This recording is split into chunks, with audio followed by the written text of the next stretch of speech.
I'll say this. Best weekend ever?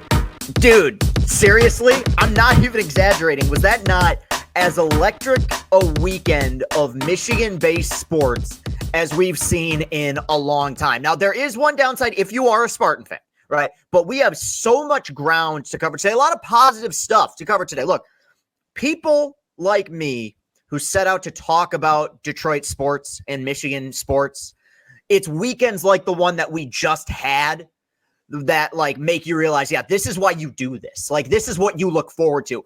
Unbelievable stuff. This weekend was like an amazing movie. It had drama, it had twists, it had a little bit of comedy. You laughed at points. It was everything. It was a 4-course meal of sports overload, and we're going to talk all about it.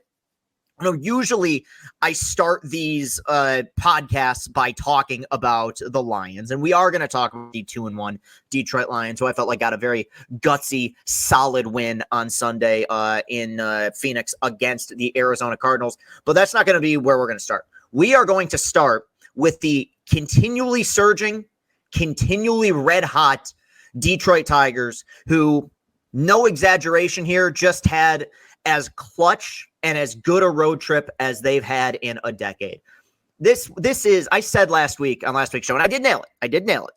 I said, you got to sweep one of these series if you want to come back and make the postseason. Because I believe that they entered this most recent road trip 2.5 back of the Minnesota Twins.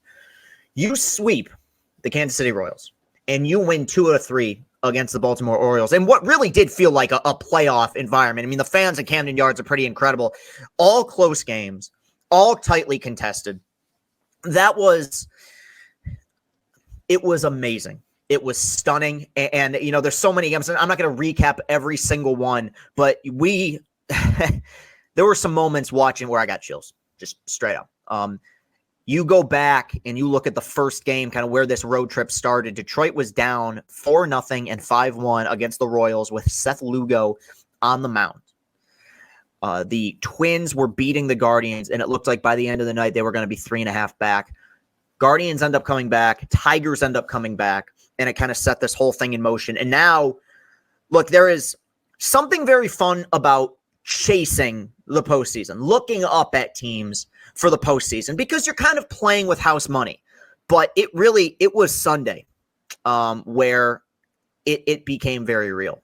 Like now, if you are as good as you've played, you make the playoffs. And I'm not going to say you make it comfortably, but Detroit, controls their own destiny.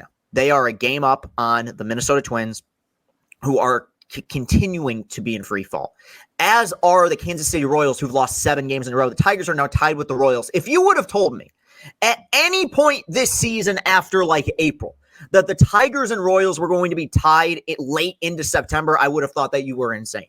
The Royals, for a long period of time, looked like a 100-win team. Not only that, about a month ago, maybe a little more, maybe a little less, they were 1 game back of the Guardians, with, I think, a 3-run lead in the 7th or 8th inning before Cleveland came back and took that game and ultimately never relinquished the American League Central crown. They clinched over the weekend. Good for them. Stephen Vogt's done a remarkable job, but fuck the Guardians. We're talking about the Tigers.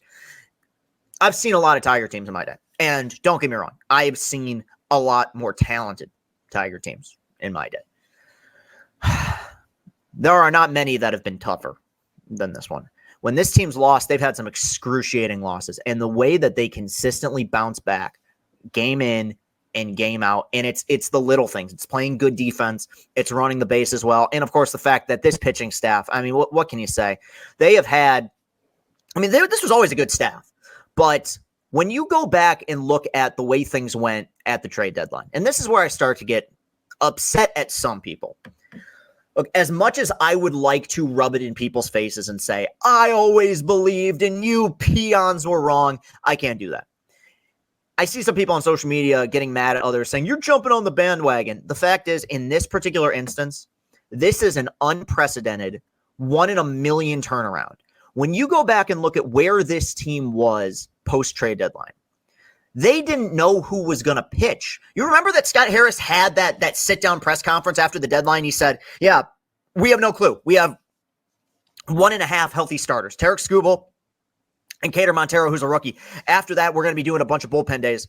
It was like that moment and that decision to give these, the bulk days to Herter and guys like Ty Madden and Hannafy getting called up, it just shot this team up with a shot of adrenaline. And yes, the pitching staff is the biggest reason why they find themselves in this position right now. It's so fun to see the national media and fans across the country learn something that we've known for a long time, which is that this team has pitching, and they have a pitching coach and a pitching staff that knows what they're doing. I mean, so many huge outs, but the one that I think people are going to point to is on Saturday. Again, nail in the coffin.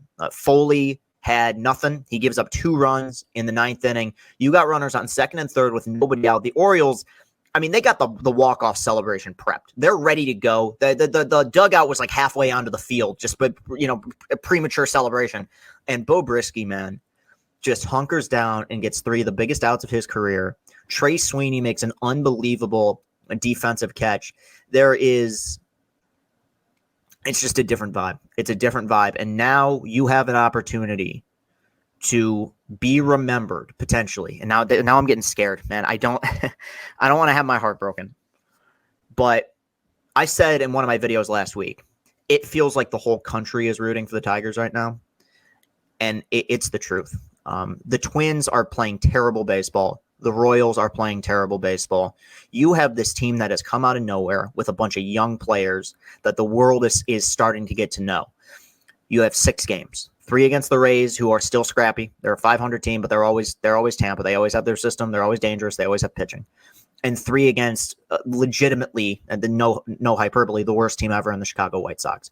All games at home in what will probably be the biggest crowds we've seen at Comerica this late into the season in probably since 2014, probably since the last time they won the division and made the playoffs. This is, simply put, a golden opportunity. And before we put the cart before the horse, because I'm with AJ here. You take it one day at a time. I brought up in my post-game video yesterday that they won their 82nd game, meaning that this is going to be an above 500 ball club officially. And while their goals are in front of them, I want to make the playoffs. I know you guys want to make the playoffs. We can't overlook that.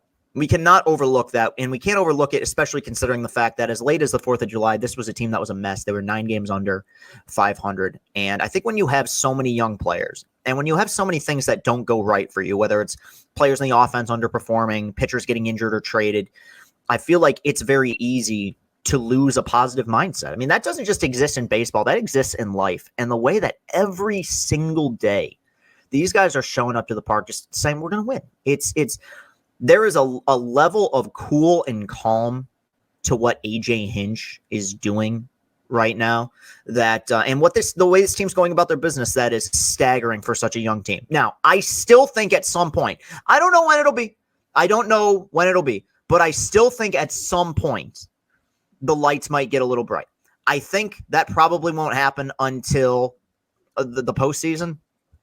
And hopefully it doesn't happen this week, but this is magic. I mean, they aren't this good, but this is comparable to the 06 team right now with the run that they're on and the way that they're winning these games in dramatic fashion, getting big hits. And the most exciting part of this is the fact that this doesn't feel fluky. It feels like the beginning of something. Trey Sweeney and Riley Green and Kerry Carpenter and Matt Vierling and Jace Young, these guys aren't going anywhere, man. These guys are only going to get better. And even some of these guys have only been here for a second. I forgot to bring up Colt Keith, but Jace Young got some huge hits over the weekend. Huge. He still hasn't hit his first homer, but he's contributing. Everyone is contributing. And I think this team, their ability to throw away the previous game no matter what. I mean, Jason Foley had arguably his worst outing of the season on Saturday, comes back on Sunday and goes 1-2-3 in a 1-run game against the Orioles. This is what good baseball is supposed to be. And you got one more week. And so we're either going to get a really ecstatic Chris Castellani on next show or a really dejected Chris Castellani on the next show. But I want it on record right now that while they got to finish the job, it is I feel very proud to call myself a Detroit Tiger fan. And I know a lot of people feel that way with the way that this team has handled themselves and the games that they've won and the big hits that they've gotten. This is a young, fun, likable team, and they're not going anywhere. And we will cross this bridge when we get to it. But here's a take that that might shock you guys. I think they spend this offseason. Now, I'm not saying Juan Soto as much as I'd like him, but I have a theory, and I don't want to let Al Avila off the hook at all.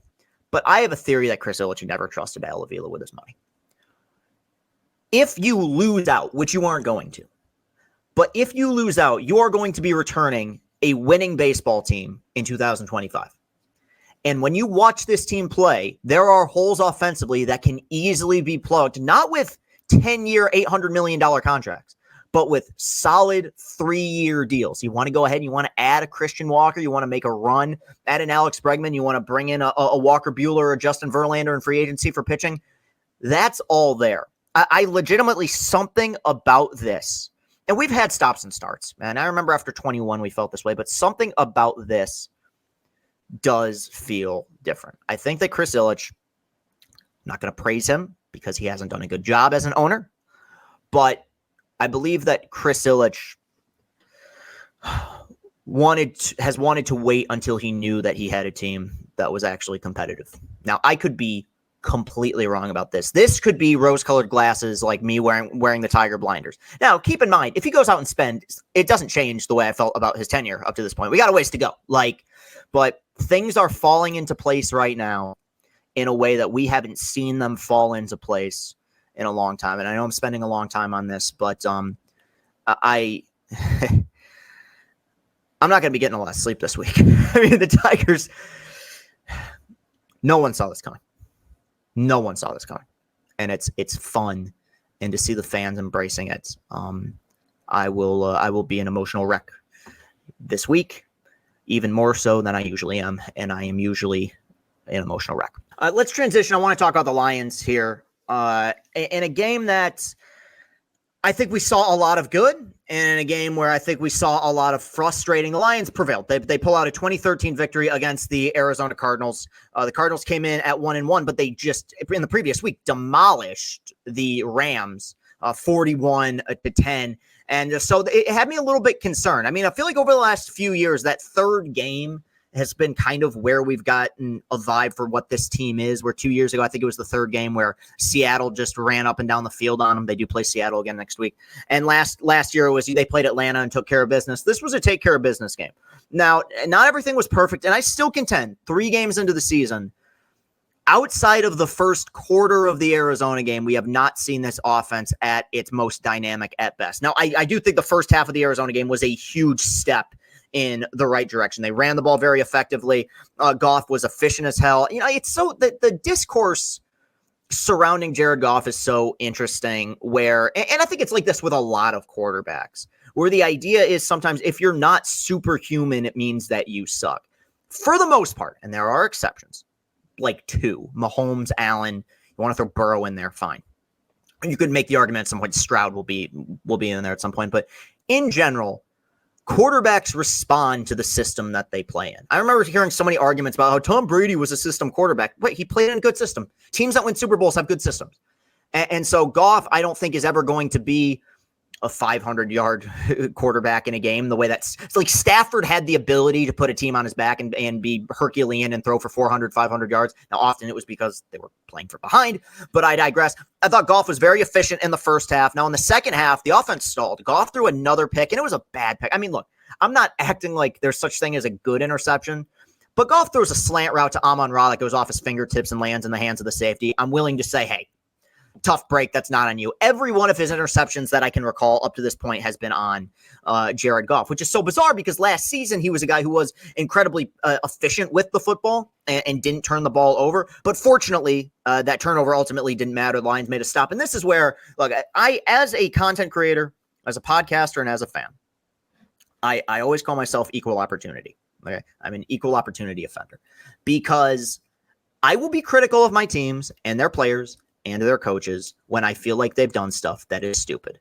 But the thing that I will bring, and this doesn't make me fucking a science wizard, but it's just pointing this out, is even if I am critical as hell of you, if you in turn do something that I find productive or positive, I will heap praise onto you. Okay.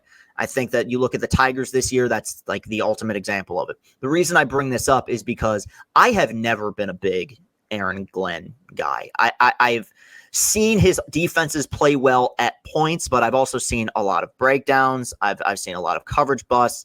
Last year, I mean, I bring this up all the time, but it's worth repeating. Their pass game their secondary got demolished in the postseason. Those first two games, they survived despite the fact that Puka and Mike Evans went completely nuts. But through 6 halves this season, I would argue in 3 of them, Aaron Glenn's defenses have played great football. The one thing that had me concerned about this game on Sunday against Arizona is that they are explosive, and Kyler Murray can be explosive. He's one of those guys. I mean, it's almost like playing a college quarterback in the sense that, like, we see it sometimes, those mobile quarterbacks that can just run all over the field. Murray has that kind of speed. He's got big arm strength, and now they've gotten him some weapons. Like Marvin Harrison Jr. is going to be a problem in this league for the next decade plus. And did I feel like the Lions could win a track meet against Arizona? I could. I do. I mean, I praise this offense. I know how good it can be. We saw them win a few track meets last season, the prime example being the Chargers game. But in the second half of this game, the Lions offense stalled, and they needed to make stops.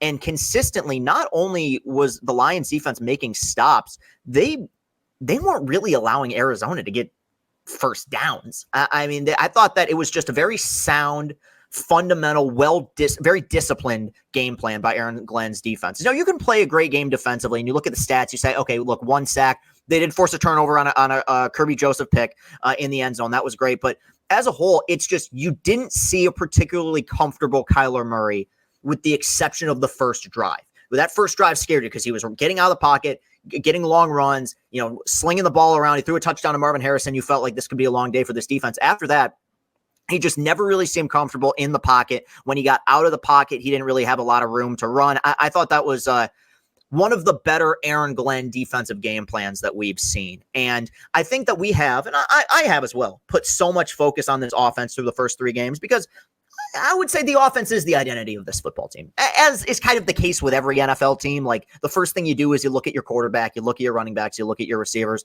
But I think there was an expectation that with an improved secondary, that this defense could take a step forward this season. And while there are some things that I noticed in the second half in terms of offensive execution, the fact that they could go a second half of a game under Dan Campbell without scoring a single point and still win by a score, I think is a testament to how this defense has grown. Now, next week is the ultimate test because Seattle has given you nightmares over the last few seasons. They have not, for whatever reason, figured out Geno Smith. Patrick Mahomes has played worse against the Detroit Lions than Geno Smith has. Like, by no quarterback that I can think of besides him, no quarterback other than Geno Smith has torn up this defense quite like that.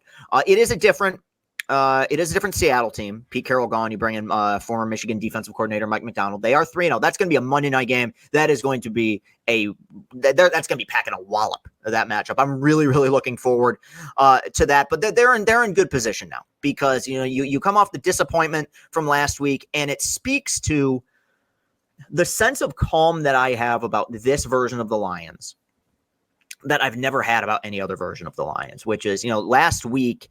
That's the kind of loss that we've seen in previous regimes turn into 2 losses, turn into 3 losses for whatever reason. You lose a close game at home and you just can't stop the bleeding. This is the second year in a row where they've lost a game in week 2 that they didn't play their best. They still probably could have won and should have won. I mean, if you don't have a egregious coaching mistake with the clock at the end of the first half, you do win that game. And you come back in game 3. This one more impressive because it's on the road and you don't do everything perfect, but you win the game. This is a hard league to win games. And I know how cliche that might sound, but it's very rare that you're going to have a game where every unit on your team is working. And even with the offense stalling out a little bit in the second half, the defense held strong. Hutch was all over the place. He only recorded 1 sack, but he was a game wrecker once again. A step in the right direction for the Detroit Lions. They have a lot to be excited about. My opinion of this team coming into the season, which is that they are a Super Bowl contender and a team that I think can win the entire thing, that opinion has not changed. One thing that does concern me a bit are the injuries.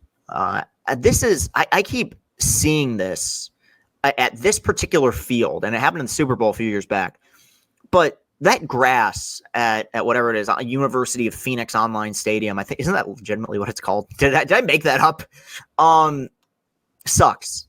And like I would argue is dangerous with the amount of guys that went down. Now, some of it wasn't turf related. You had Brian Branch on a really violent hit. It looked like he was out cold, and so hopefully he's okay. We'll see what happens with Laporta. But right now, there is enough depth on this team that my opinion about who they are and what they can be has not changed in the slightest. Good work by Dan Campbell's crew. All right, let's talk college, because okay, I have rarely ever had a weirder feeling coming off of a win than I did about Michigan's victory on Saturday against USC. This is where I'm going to praise them, right?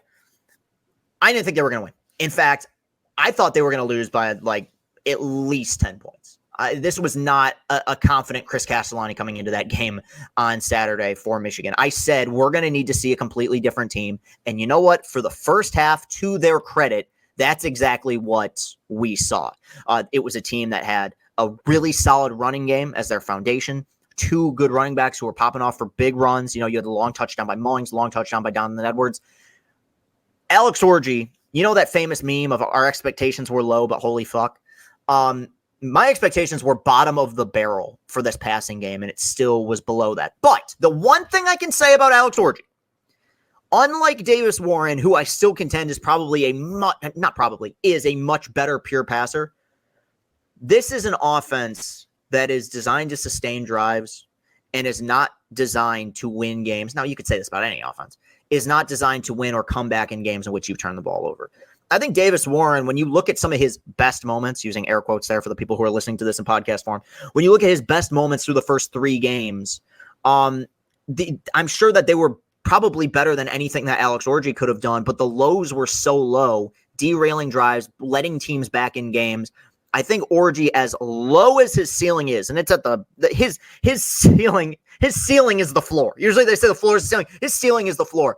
I don't see him being the turnover machine that Davis Warren was. Now, don't get me wrong. You ain't winning many games in college football in 2024 throwing for 32 yards. That's a joke. And I get they won the game, and I'm proud of them, and they did a lot of things right on Saturday. But I did not come away from that game saying, you know what, the team I thought we'd see at the beginning of this year, which is a 10-2 football team that's going to fight for a spot in the college football playoff, I still don't see that. I'm going to need significantly better quarterback play before I say that. I'm backtracking a little bit. First half, they were incredible. Defensively, that's where I felt like they were at their best, because I've been kind of disappointed by their defensive effort through the first, few games. I thought they really tightened things up in the first half against USC. Miller Moss really throughout the entire game, even when he had a clean pocket, coverage was great. They were getting to the quarterback. You had a few sacks. They just couldn't really sustain anything outside of one big play that they had that led to the field goal in the first half. It was a masterful defensive showing, the kind of defensive showing that reminded you of the defenses we've seen over the last 3 years, which were just tough, gap sound, getting to the quarterback, making the quarterback force throws, throwing balls into coverage. It was great. Second half, I don't know what the fuck they were doing.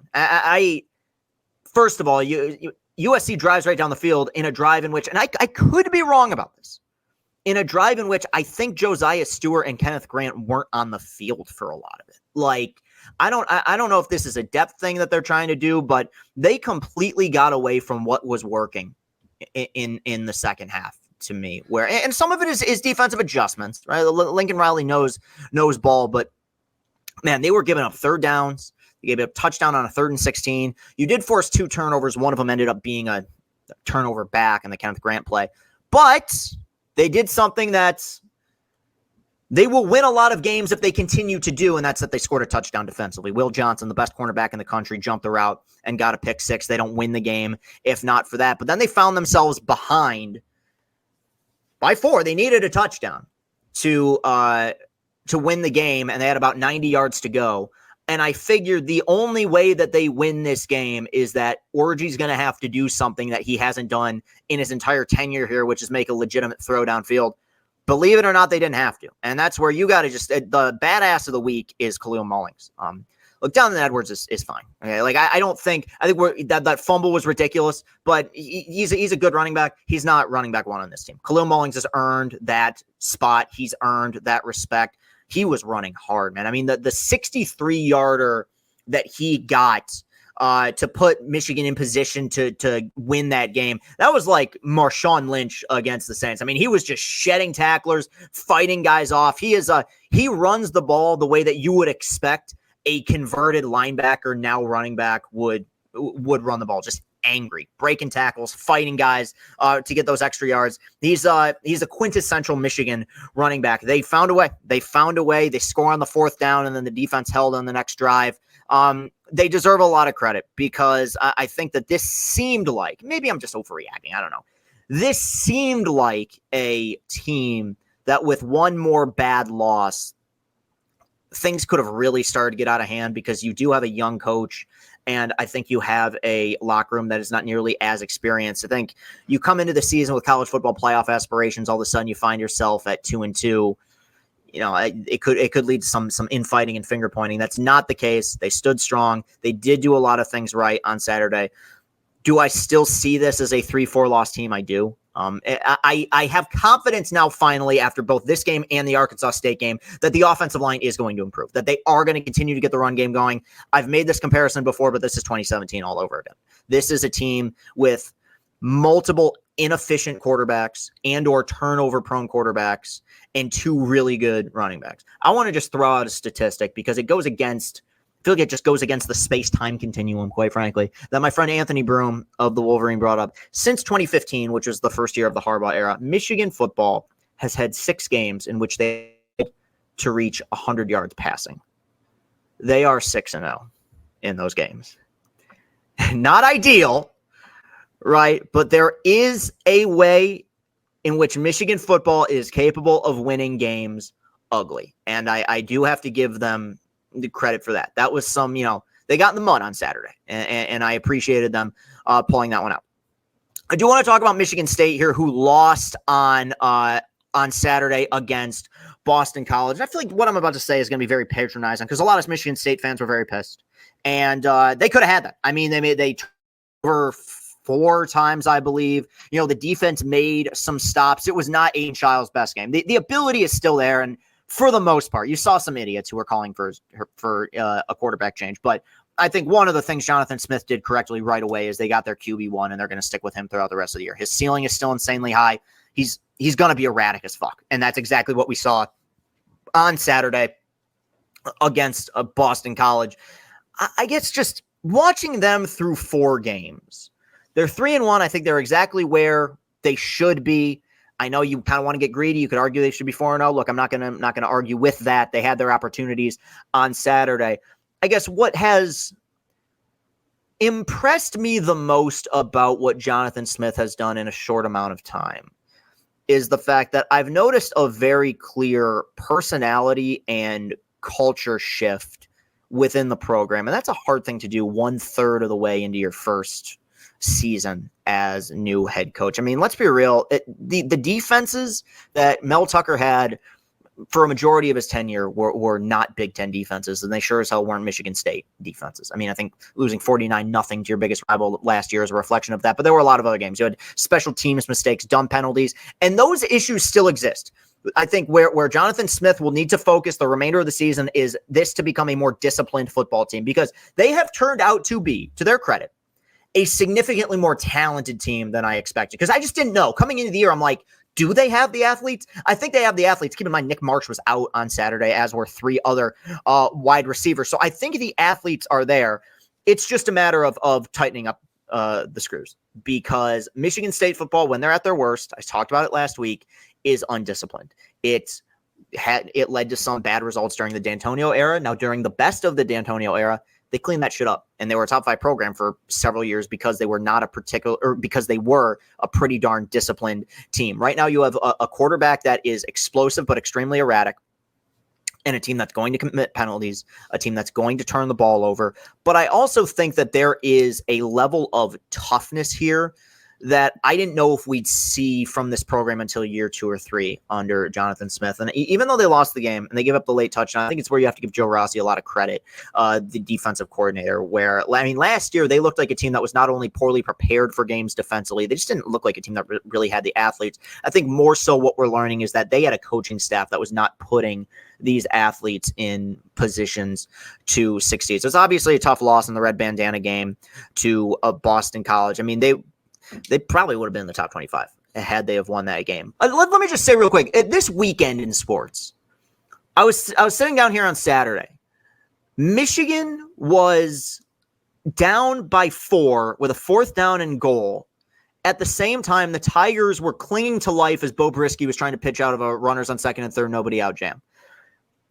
As much as it may take years off our life, and for all the gray hairs it may bring us, these are the kind of weekends that we have looked forward to as Detroit fans that we have rarely gotten over the last several years.